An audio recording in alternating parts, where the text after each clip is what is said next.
Thank you for joining me for this week's time of igniting your championship leadership or igniting the champion leader that's in you. This week, this is a time where I give success tips to really help you lead like a champion, help bring and ignite the leadership that's in you so you can lead courageously. And so I'm going to talk to you today about what I discovered to be 5 different types of leaders.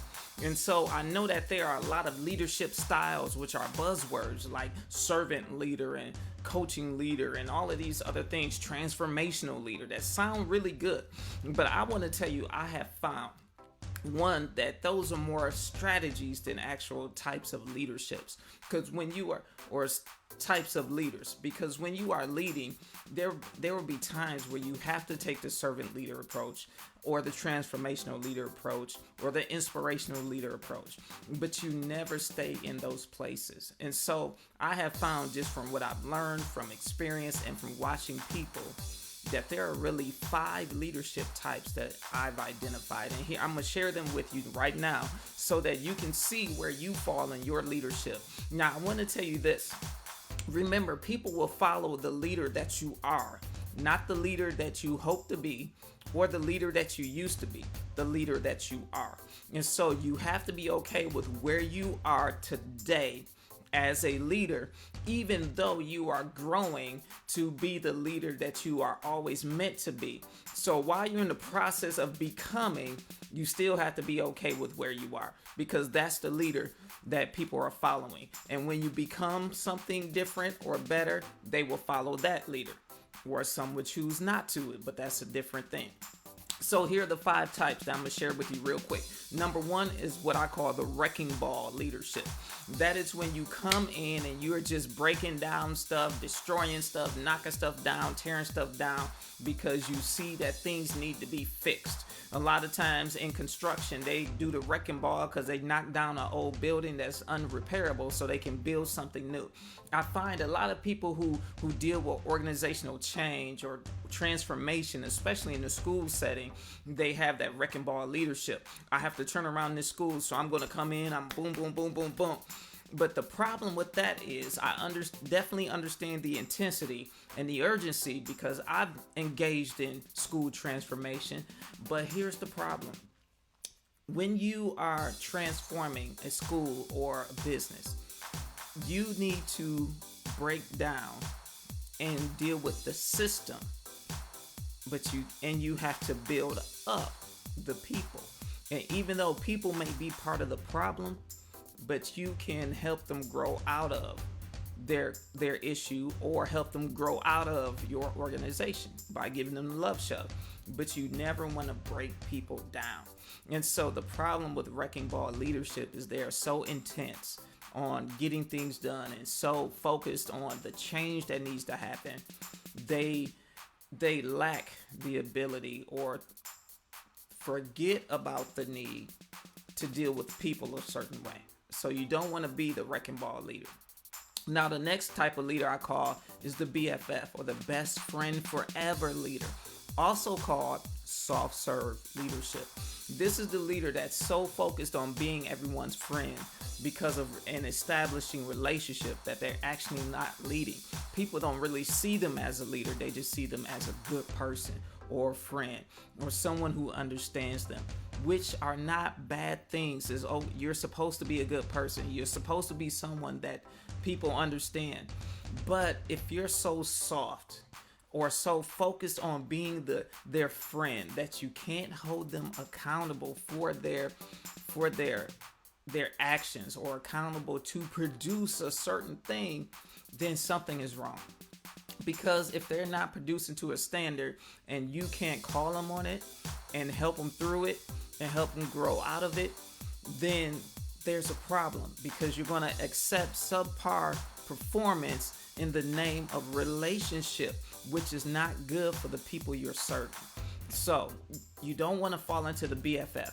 And then the next one I call the competitive advantage leader. That's the person who's so busy trying to compete with people on their team that they're not utilizing or taking advantage of the collective genius of the team, because it is wisdom to have people on your team that are stronger than you in certain areas, or I'll say it this way, strong in areas where you are weak, so you complement each other. Even though you're the leader, they're still your teammates, and your role is to lead and help them be as successful as possible. Their role is to function in whatever their role is. But if you're too busy competing with them, you won't harness their expertise, their skill set like you should. And I always say greatness needs a team. No matter how good you are, you cannot win a championship by yourself. And so being a champion leader also involves knowing how to develop a dream team. And if you can't have a dream team if you're too busy competing. So you don't want to be the competitive advantage leader.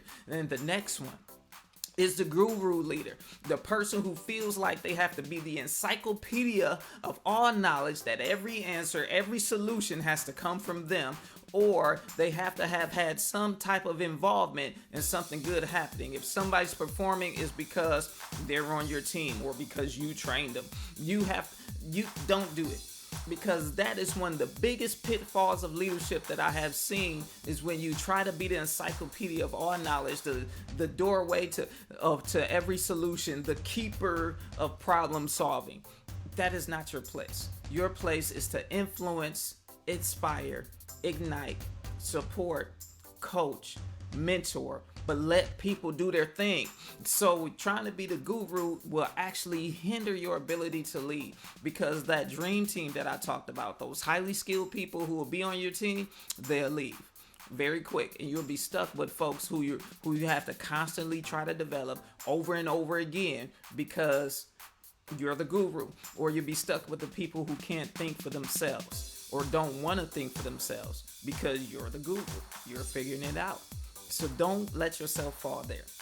And then the next one is what I call the balanced leader. Some people like to use the word aligned and all of that. I just say balanced, because balance, being in balance, meaning things are in a proper place and nothing is tilted one way too far or the other way too far.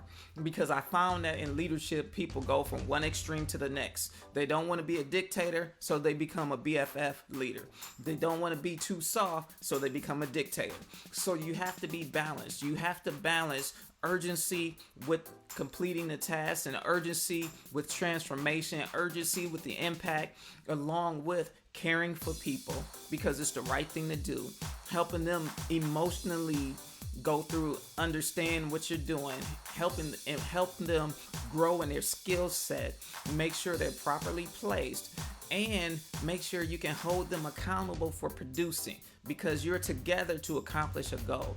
Leadership is influence to accomplish the vision. If you're just influencing them for no other reason, then that's a problem. Having influence over somebody should be to accomplish the vision and to help them live up to their potential. And if you guys are just together with a good relationship, then you're wasting your time, and you should just be friends outside of the place you're leading. So a balanced leader knows we have to produce because that's why we're here. There's a vision that we have to accomplish. There are people that we have to serve and impact, and their quality of life is based upon how well we serve them. That's why we're here. And so that's what a balanced leader does. But also they understand the urgency, and they know how to hold people accountable, but they also know how to connect, because you can't influence people without connection. And so that's it. Now, if you want to learn more about these types and how to dig deep and how to use what people call leadership styles as a strategy, I want you to reach out to me. Go to jamalmaxsam.org. Click on the calendar, schedule a free 30-minute session with me, and I'll talk to you about your situation. I have classes that I teach all the time, courses that I teach all the time that help people develop and step into who they are as a leader and avoid the pitfalls and the landmines that could cost you your career in leadership before you really even get started. So let me help you. I've been in leadership for a long time. I got my first leadership position when I was 16. I was leading adults as a 16-year-old. Became a school principal. Turned schools around. Help schools that didn't need to turn around. I helped them scale and go to the next level. And I want to do that for you as a leader. All right, so reach out to me. That's it for this week. I'll see you next week. I want you to be successful and lead like a champion. Bye-bye.